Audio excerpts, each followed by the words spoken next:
وہ معزز تھے زمانے میں عامل قرآن ہو کر، ہم ذلیل و خوار ہوئے تارک قرآن ہو کر۔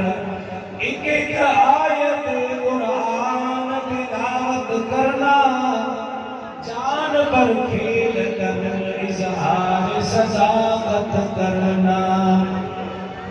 فلسطینیوں نے بتایا ہے بزبان جرأت، غزہ والوں نے بتایا ہے بزبان جرأت، زندگی کیا ہے تمنا شہادت کرنا۔